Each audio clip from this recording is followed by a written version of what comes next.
Pentagon, Washington, DC के पास Virginia के Arlington county में बड़ी 5 तरफा इमारत, जो अमेरिकी रक्षा विभाग के मुख्यालय के रूप में कार्य करती है, जिसमें सभी 3 नौसेना सेवाएं, थल सेना, सैन्य और वायु सेना शामिल है।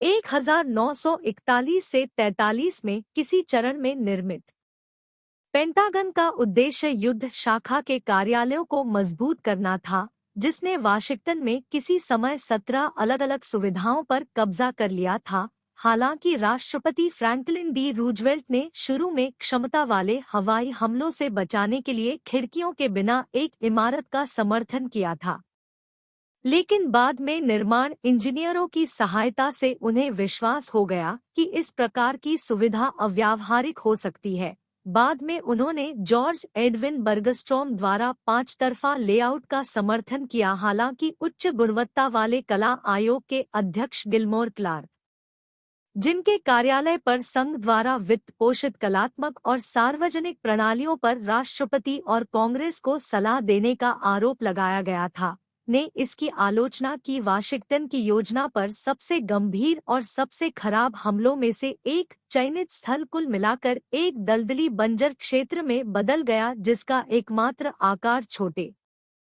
अप्रचलित वाशिंगटन हवाई अड्डे में बदल गया। जगह को स्थिर करने के प्रयास में 5.5 मिलियन क्यूबिक गज 4.2 मिलियन क्यूबिक मीटर धूल को ट्रक में डाला गया था और इमारत की नींव को सहारा देने के लिए 41,492 कंक्रीट के ढेर लगाए गए थे।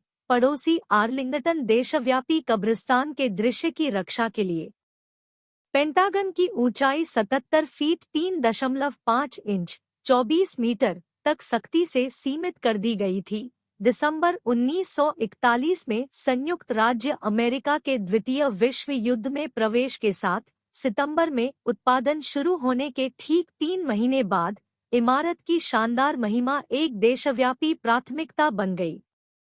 13,000 से अधिक कर्मचारियों ने दिन-रात काम किया और केवल 8 महीने की शुरुआत के भीतर युद्ध सचिव हेनरी स्टिम्सन ने अपने कार्यालयों को बिल्कुल नई सुविधा में स्थानांतरित कर दिया। जनवरी 1943 में 83 मिलियन की लागत से पेंटागन दुनिया का सबसे बड़ा कार्यालय भवन बन गया, जिसमें 29 एकड़ 12 हेक्टेयर जैसे कि 5 एकड़ 2 हेक्टेयर प्राथमिक न्यायालय और 3 प्रकार की भूमि शामिल थी। लगभग 25,000 मनुष्यों के लिए 700,000 आयताकार फीट 3,44,000 आयताकार मीटर उपयोग योग्य भूमि क्षेत्र।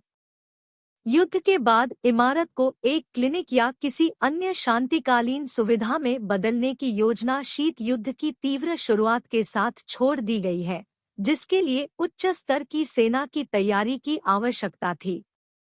पेंटागन विश्व के सबसे बड़े कार्यालय भवनों में से एक बना हुआ है। पेंटागन का इतिहास।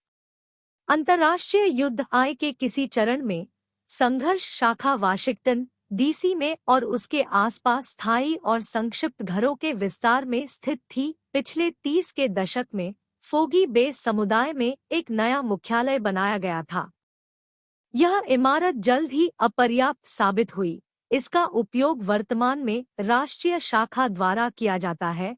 द्वितीय वैश्विक युद्ध के दौरान युद्ध विभाग के तेजी से विकास के साथ युद्ध सचिव हेनरी स्टिम्सन ने एक विशाल स्थायी कार्यालय भवन के लिए राष्ट्रपति फ्रैंकलिन रूजवेल्ट की पैरवी की। 1941 में इस बात पर सहमति बनी कि आर्लिंगटन में एक नया विशाल कार्यालय भवन बनाया जाएगा। उत्पादन के लिए चुनी गई अनूठी वेबसाइट पेंटागन निर्मित अर्लिंगटन फार्म्स थी, जो कृषि विभाग द्वारा संचालित महिला सिविल सेवकों के लिए एक अस्थायी आवास परिसर थी।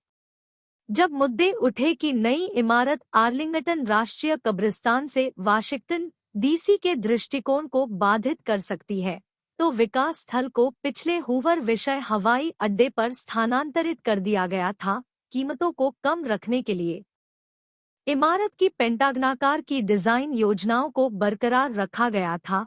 यह विन्यास बारूद युग में निर्मित सुपरस्टार फैशन वाले किलों की याद दिला रहा था। उपयोग की जाने वाली धातु की मात्रा को कम करने के लिए वास्तुकारों ने इमारत में लिफ्ट के बजाय रैंप को प्राथमिकता दी।